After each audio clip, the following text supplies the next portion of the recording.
সানবিলা এর নতুন আরেকটি এক্সপ্লেন ভিডিওতে আপনাকে স্বাগতম। আমাদের নতুন সিরিজ দ্য জেন্টলম্যানের এপিসোড 1 অলরেডি আপলোড করা হয়েছে। আজকে আমরা কথা বলবো 2 নম্বর এপিসোড নিয়ে। চলুন তাহলে শুরু করা যাক। আমরা আগের পার্টে দেখি যে ফ্রেডি টমিকে মেরে ফেলে। তারপর জেত্রো টাকা গোনা শেষে বলে যে পুরো 4000 পাউন্ড আছে বস, এবং সে পিছে তাকিয়ে দেখে টমিকে মেরে ফেলা হয়েছে। সে ভয়ে বলে, আমি খুব খুশি হয়েছি, টমি অনেক খারাপ মানুষ ছিল। এবং এই কথা বলে সে ওই জায়গা থেকে দৌড়াতে লাগে। তারপর তার পিছে এডিও দৌড়ায় এবং ফ্রেডি এটা দেখে সেও একটি মোটরবাইক নিয়ে তার পিছু করে, আর তাদের সাথে তাদের চাকর জেফারও যুক্ত হয় এবং শেষমেশ জেত্রোকে ধরে ফেলে। কিন্তু তার আগেই জেত্রো টমির ভাইয়ের এক লোককে মেসেজ ড্রপ করে দেয় যে টমিকে মারা হয়েছে, কিন্তু কে করেছে তা লেখার আগেই তাকে পাকড়াও করা হয়। তারপর জেত্রোকে সুশি তার ড্রাগসের আস্তানায় রেখে দিয়ে জিম্মিকে বলে জেত্রোর উপর খেয়াল রাখতে। এরপর সুশি ফিলিক্সকে কল করে বলে তাড়াতাড়ি আসতে। ফিলিক্সের কাজ হলো লাশদের লুকিয়ে রাখা যাতে কেউ বুঝতে না পারে, এবং ফিলিক্স এডিদের বাসায় আসে এবং বলে যে লাশকে 3 টুকরো করে গর্তের মাঝে রেখে দিব, কিন্তু এডি বলে এগুলো না করে এই লাশকে টমির গাড়ির মাঝে রেখে দিতে এবং যে বন্দুক দিয়ে গুলি করা হয়েছে সেইটিও রেখে দিতে, এবং টমির ফোন দিয়ে তার ভাইয়ের একটি ভিডিও করে ওই গাড়িতে রেখে দিবে, এবং জেত্রোকে তার পাসপোর্ট দিয়ে তার হাতে $200 পাউন্ড দিয়ে তাকে অস্ট্রেলিয়া পাঠিয়ে দিবে। এতে আমরা বুঝতে পারি যে এডি জেত্রোকে ফাঁসাতে চাচ্ছে। এমন টাইমে এডির বাসায় একটি পার্সেল আসে। এর মাঝে একটি ইনভিটেশন কার্ড ছিল, আর এটা এডিকে দিয়েছে মিস্টার জংস্টন তার পার্টিতে যাবার জন্য। আর মিস্টার জংস্টন হলো সেই ব্যক্তি যে এডির পুরো মহল কেনার জন্য পাগল হয়ে আছে। আর এদিকে টমি বাসায় না ফেরায় টমির বড় ভাই ডিকসন একটু চিন্তিত হয় এবং জেত্রোর মেসেজ দেখে, আর সে জানতে পারে যে টমি ফ্রেডির কাছে আছে, এবং সেটাও জানতে পারে যে টমি ফ্রেডির কাছে তার পুরনো টাকা পাওনা আনতে গিয়েছে। এর একটু পর টমির বড় ভাই জন ডিকসন ফ্রেডিকে কল করে, কিন্তু ফ্রেডি তার কল উঠাতে ভয় পায় এবং এডিকে বলে তুমি কল উঠাও। এডি ডিকসনের সাথে কথা বলে। ডিকসন বলে যে আমার ভাই এখনো বাসায় আসেনি, কিন্তু এডি বলে টমি আমাদের বাসায় ছিল, কিন্তু সে অনেক আগেই চলে গেছে। তারপর ডিকসন বলে আমি কি আপনার সাথে আগামীকাল দেখা করতে পারি? এডি বলে অবশ্যই পারেন। তারপরের দিন ডিকসন এডির বাসায় আসে তাদের সাথে টমির ব্যাপারে কিছু কথা বলার জন্য। আসলে ডিকসন তাদেরকে কিছুটা সন্দেহ করে, কিন্তু এডি তার কথার ছলনায় তাকে কিছু বুঝতে দেয় না। এডি বলে হয়তোবা জেত্রো টমিকে মেরে সব টাকা নিয়ে গেছে। তারপর টমির ভাই ডিকসন সেখান থেকে চলে যায়। তারপর এডি গাজু রাস্তানায় গিয়ে জেত্রোকে বলে যে তোমার পাসপোর্ট কোথায় রাখা আছে, কারণ এডি চাচ্ছে যে তাকে অস্ট্রেলিয়া পাঠিয়ে দিতে।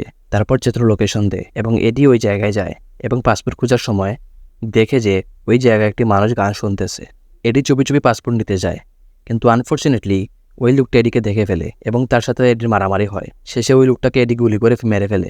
মারামারির সময় এডির পেটে একটি বুলেট লাগে। তারপরের সিনে আমরা দেখতে পাই এডি মিস্টার জংস্টনের পার্টিতে যায় এবং সুশিও সেখানে ছিল। ওই জায়গায় এডির সাথে এডির পুরনো ফ্রেন্ড প্রিন্সেস রোজেলার সাথে দেখা হয়। তারপর জংস্টন ও সুশিকে রেখে এডি ও প্রিন্সেস রোজেলা আলাদা কথা বলতে যায়। ওই সময় মিস্টার জংস্টন সুশিকে বলে যে আমি তোমার বিজনেস পার্টনার হতে ইচ্ছুক। প্রথমে সুশি এই ব্যাপারে মানা করলে হাজার রিকোয়েস্টের পর সুশি বলে যে এই ব্যাপারে আমি পরে ভাববো।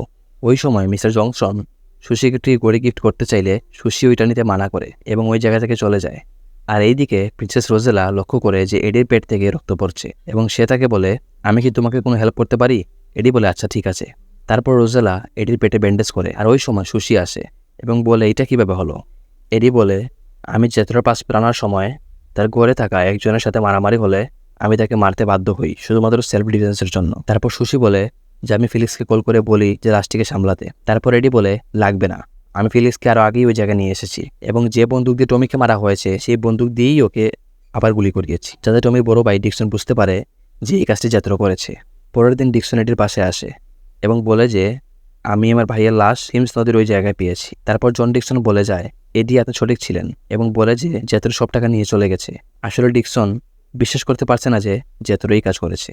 তারপর হঠাৎ জন ডিকসন বলে টমিকে যে বন্দুক দিয়ে মারা হয়েছে এই বন্দুকের দাম 2 লাখ পাউন্ড, এবং আরও বলে জেত্রোর কাছে এত দামি বন্দুক আসলো কীভাবে। ওই সময় এডি বলে হ্যাঁ এই বন্দুকটা আমাদের। আরও বলে যে আমাদের গান কেবিনের সবসময় খোলা থাকে, আর আমরা ওই সময় জেত্রোর ওপর খেয়াল রাখিনি। যখন টমি ফ্রেডিকে নাচাচ্ছিল হয়তোবা তখন জেত্রো আমাদের বন্দুকটা চুরি করে ফেলেছে। তারপর জন ডিকসন বলে এই বন্দুকটাকে আমি নিতে পারি, কারণ যে আমার ভাইকে খুন করেছে আমি তাকে এই বন্দুক দিয়ে মারতে চাই। এডি বলে হ্যাঁ নিতে পারেন। এরপর ডিকসন ও তার সাঙ্গুপাঙ্গুরা ওই জায়গা থেকে চলে যায়। পরের সিনে এডি জেত্রোকে তার পাসপোর্ট এবং 2000 পাউন্ড দিয়ে তাকে একটি ছোট শিপে তুলে দিয়ে এবং বলে যে এই নাও তোমাকে মুক্তি দিলাম, এবার তুমি চলে যাও। এরপর আমরা দেখি যে হঠাৎ এডি সুশিকে বলে যে আমি তোমার বাবার সাথে দেখা করতে চাই।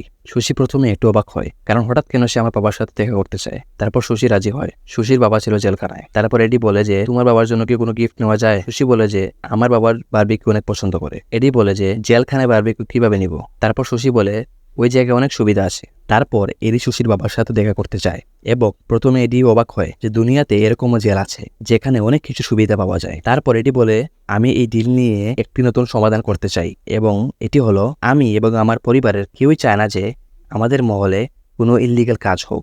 আসলে এটি চায় না যে তার বাসার ভেতর সুশির যে কাজের বিজনেস আছে সেটা আর কন্টিনিউ করা হোক। এই বলে সুশি এবং এডি সেখান থেকে চলে আসে এবং সুশি এডিকে বলে যে এটা করার আগে তোমার আমার সাথে কথা বলা উচিত ছিল, এবং তাদের মাঝে কিছু কথা হয়। তারপর জেতরোর কথা ওঠে আর এডি সুশিকে বলে যে জেতরোকে পাঠিয়ে দিলাম, এখন সে ঠিকমতো অস্ট্রেলিয়াতে পৌঁছে গেলে আমি বাঁচি। আর সুশি বলে এটা নিয়ে তুমি চিন্তা করো না। আর এখানে আমরা বুঝতে পারি সুশি জেতরোর ব্যাপারে কিছু ব্যবস্থা করেছে। এরপর আমরা জেতরোকে দেখতে পাই সে শিপের বাইরে দাঁড়ানো এবং তাকে একজন লোক ডাকছে ভেতরে চা খাওয়ার জন্য। আর অবাক করার বিষয় হলো সেই ব্যক্তিটি ছিল ফিলিক্স, যে কিনা লাশ গুম করতে এক্সপার্ট। আর এখানে আমরা বুঝতে পারি যে জেতরোকে ফিলিক্স মেরে দিবে। আর এখানেই এই এপিসোডের সমাপ্তি হয়। এতক্ষণ পর্যন্ত আমরা যা বুঝতে পারলাম, কাহিনী ক্রমশ জটিলের দিকে যাচ্ছে। আর টমির ভাই ডিকসন ওই বন্দুকটা কেনই বানিয়ে গেল? হয়তোবা কোনো ক্লু বের করার জন্য, যাতে সে এডি ও ফ্রেডিকে হাত নাতে ধরতে পারে। সত্য কথা বলতে এডি ও ফ্রেডির বিপদ এখনো শেষ হয়নি। পরবর্তী এপিসোডে কী হয় তা জানতে আমাদের সাথেই থাকুন। ধন্যবাদ সবাইকে।